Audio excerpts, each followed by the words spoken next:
Ümmü Gülsümün oğlu, əməkdar incəsənət xadimi, rəssam Toğrul Sadıqzadə anası haqqında bir xatirəsini bölüşür. Aydın Hüseynzadənin İstiqlal şairi Ümmü Gülsüm kitabında yer alan xatirə belədir. Yadıma gəlir ki, mənim 7-8 yaşım olanda bir gün anam bir bayrağı köynəyimin altından bədənimə sarıdı. Üstündən paltomu geyindirib məni babamgil apardı. Orada qapını bağlayıb bayrağı açdılar. Məni həyətə oynamağa göndərdilər. Qayıdan baş yolda anamdan soruşdum. O bayrağı neynədiz? Anam ciddi görkəm alıb dedi. O bayraq deyildi, elə-belə parça idi. Sənə sarıdım ki, soyuq olmasın. Anam hiss etdi ki, onun sözünə inanmadım. Ayaq saxlayıb dedi. Bu barədə heç kəsin yanında danışma, heç kimdən bir şey soruşma, yadından çıxart getsin.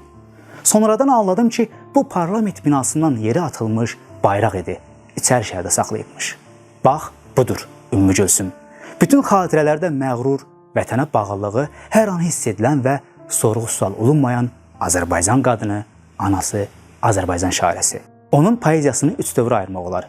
Cümhuriyyət qurulana dək şücaətli, cəsarətli, odlu alovlu, xalqı ayağa qaldıran misralar.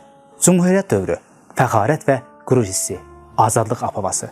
Cümhuriyyətin süqutundan sonra ayrılıq, hüzün, qəm-kədər, təsəlli və ümid dolu misralar.